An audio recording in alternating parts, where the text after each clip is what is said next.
Shalom, kasih karunia dan damai sejahtera dari Tuhan kita Yesus Kristus ada dalam kehidupan Bapak, Ibu, Saudara, dan anak-anak. Kita berjumpa kembali dalam Renungan Mingguan, Rabu 8 Desember 2021. Dan hari ini, firman Tuhan didasarkan dari Injil Lukas pasal ke-7, ayat 18 sampai dengan 23. Sebelum kita merenungkan sabdanya, mari kita menyatukan hati di dalam doa. Kami mengucap syukur Tuhan akan rahmat kasih setia dan pertolongan-Mu yang senantiasa kekal menopang kehidupan kami. Maka firman-Mu yang hendak kami renungkan bersama, kami yakin, jadi kekuatan dan pengharapan iman kami, untuk kami terus senantiasa percaya akan kasih-Mu yang kekal itu. Berfirmanlah ya Tuhan, kami siap mendengarkannya. Kuduskan dan layakan kami ya Tuhan melalui pengampunan yang dari-Mu. Di dalam-Mu ya Tuhan Yesus sang sumber sabda kebenaran dan keselamatan. Kami naikkan doa ini dengan syukur dan percaya. Amin.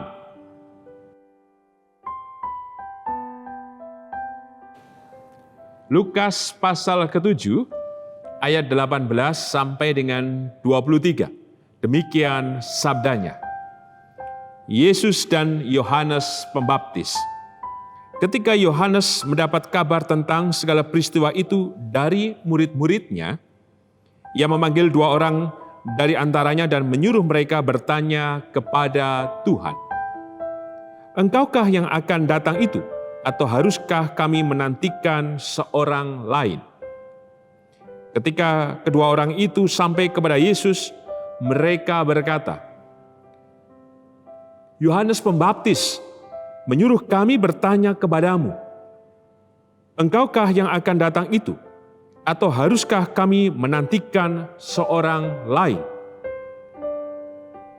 Pada saat itu Yesus menyembuhkan banyak orang dari segala penyakit dan penderitaan, dan dari roh-roh jahat, dan ia mengaruniakan penglihatan kepada banyak orang buta.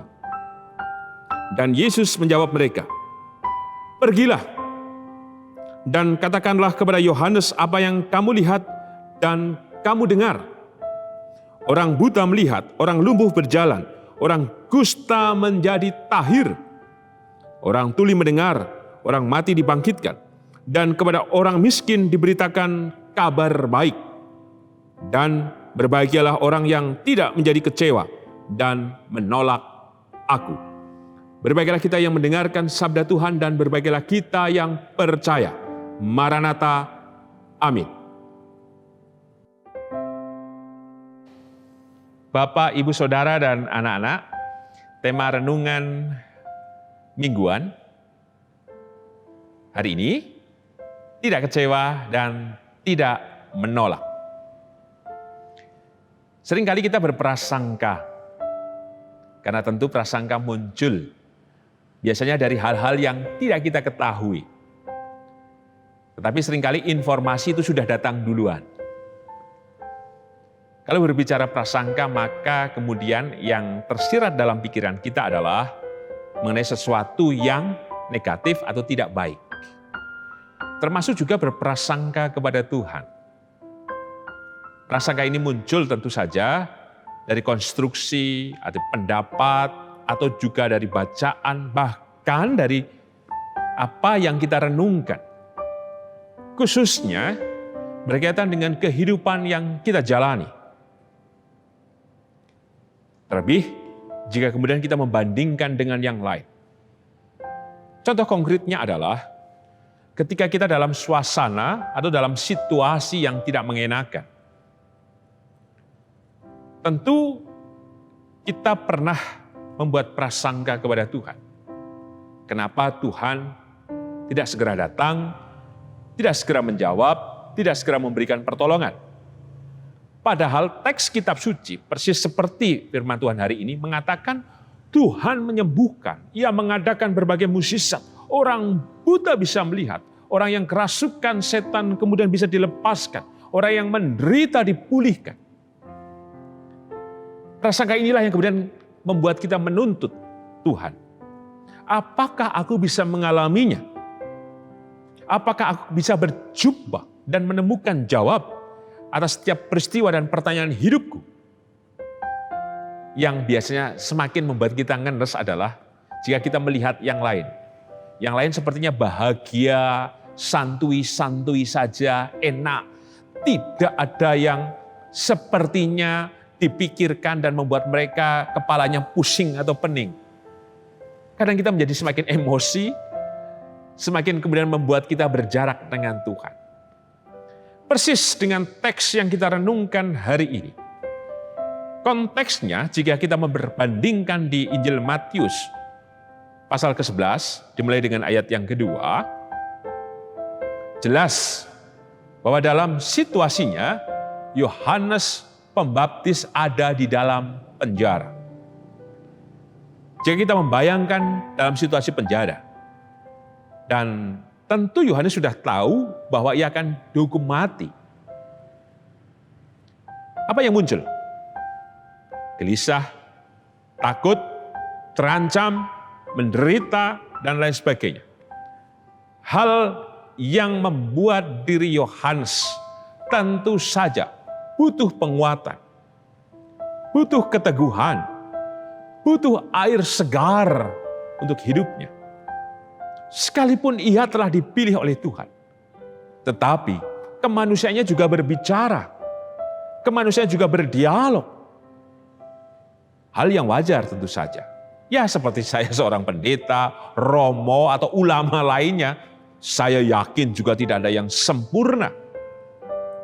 Bahkan kita tahu pergulatan Tuhan Yesus, Eloi, Eloi, lama sabachthani, mendialogkan peristiwa hidup yang tidak menyenangkan kepada Tuhan.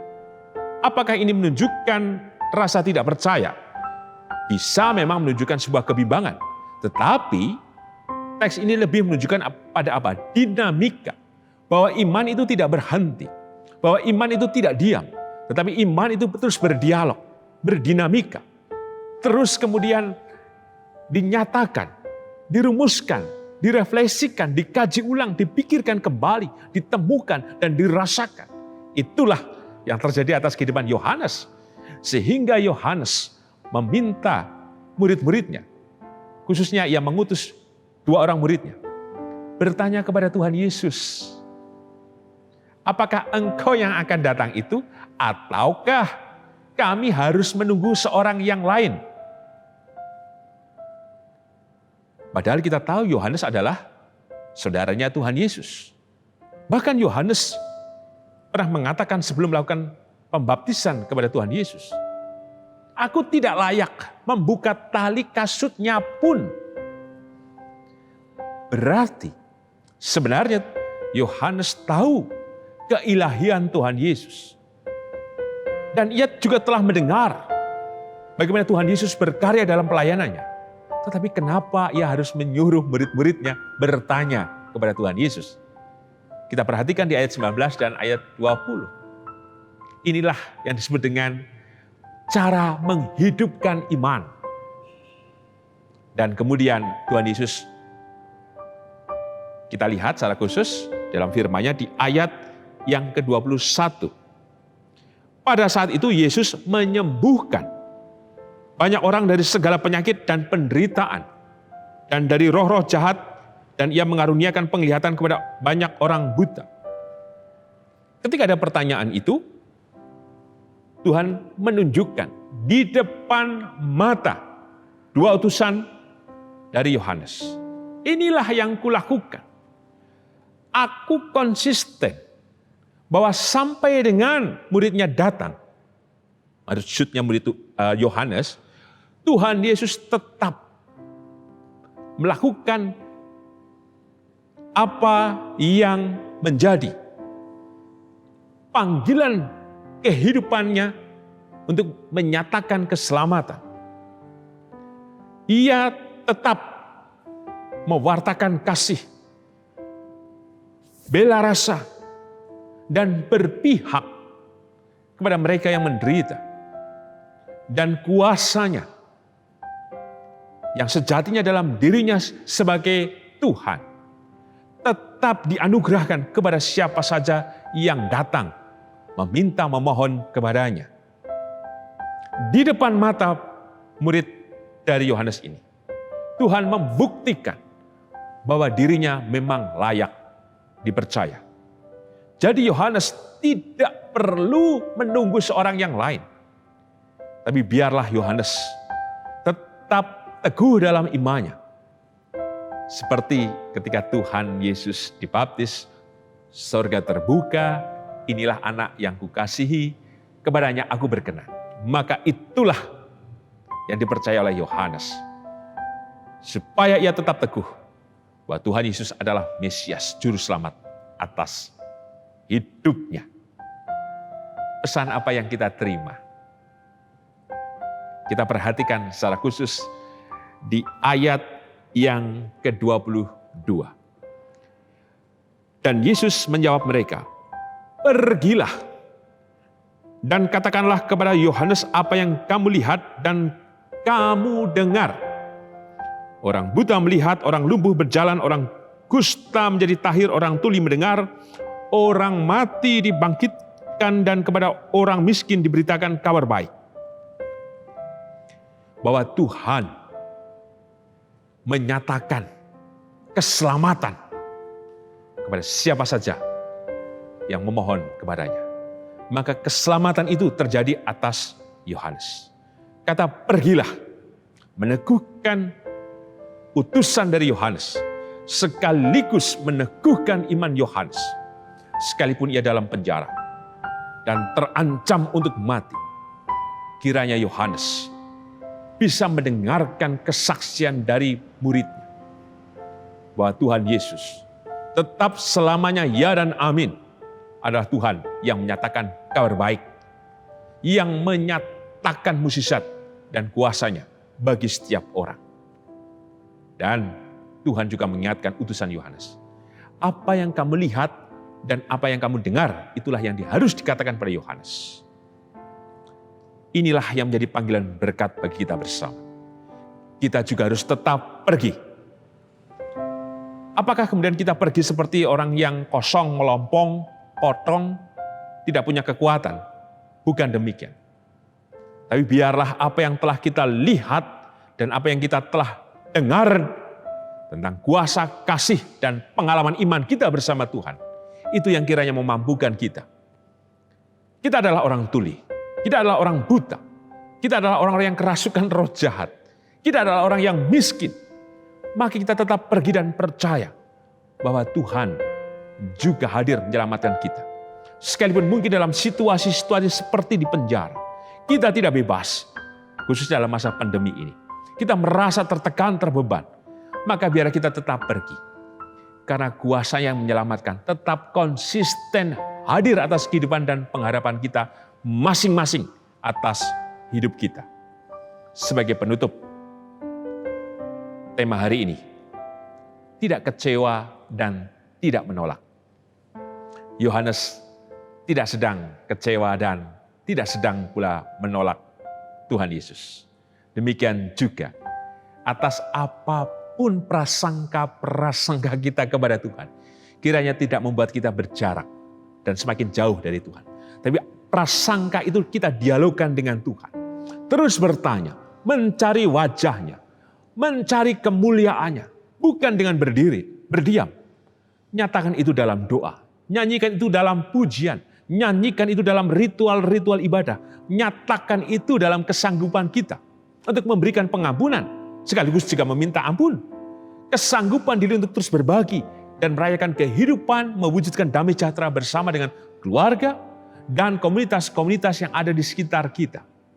Maka yakinlah, ketika kita pergi dan merayakan kehidupan yang demikian, apa yang telah kita lihat, apa yang telah kita dengar yang menjadi pengalaman hidup kita akan menghidupi, karena kita telah berjumpa dan telah menyaksikan sendiri bagaimana Tuhan itu hidup.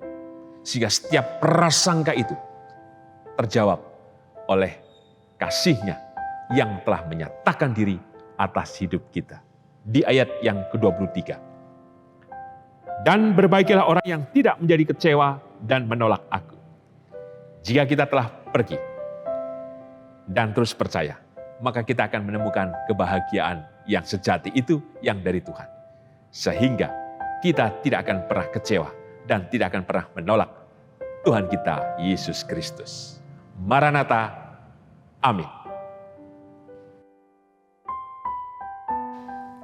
Mari kita menyatukan hati di dalam doa. Syukur kami naikkan kepadamu Tuhan. Engkau menyatakan kemurahan-Mu mengingatkan kami untuk terus berjumpa dengan apa yang telah kami lihat dan kami dengar tentang-Mu. Supaya pula dalam dinamika iman kami terus berdialog dengan berbagai peristiwa dan kenyataan yang kami alami. Bahwa benar, Engkau hidup, Engkau menyelamatkan, dan Engkau menolong kami. Untuk itu pula lah kami harus pergi. Pergi, supaya kami tetap merayakan kehidupan dengan syukur, terlebih kami menemukan kebahagiaan.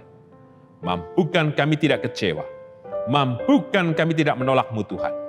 Karena hanya di dalam-Mu ada sukacita, berkat, dan pengharapan itu.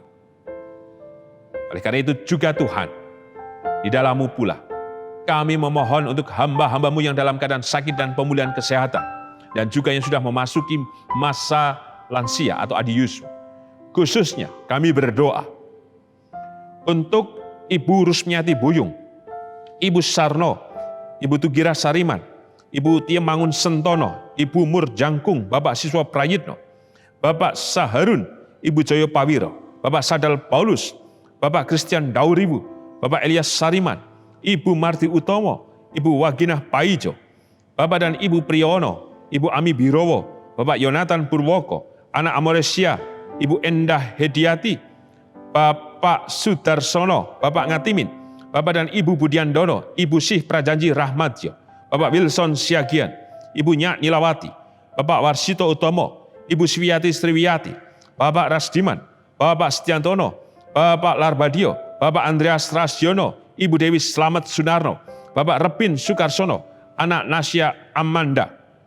Kami yakin Tuhan, jamahan-Mu terjadi, kuasa dan berkat-Mu mengalir, menyegarkan tubuh jiwa roh hamba-hamba-Mu ini, bahkan kemurahan-Mu menyelamatkan, dengan Engkau memulihkan setiap apapun yang dirasakan dan diderita oleh hamba-hamba-Mu ini. Demikian juga seluruh keluarga yang mendampingi, berkatilah dengan kesabaran, ketenangan, dan berkat-Mu yang penuh. Kami juga berdoa Tuhan atas setiap berbagai pengharapan kami. Engkau yang mengetahui dari setiap kerinduan kami, permohonan kami, pergulatan kami, kecemasan, ketakutan, bahkan keputusasaan kami. Tolonglah ya Tuhan. Kami yakin Engkau senantiasa hadir dengan kuasa, kemurahan, dan jamahan-Mu yang memberkati dan menolong kami. Demikian juga untuk kehidupan bergereja di GKJ Sari Mulyo, kami yakin Tuhan berkat-Mu senantiasa ada.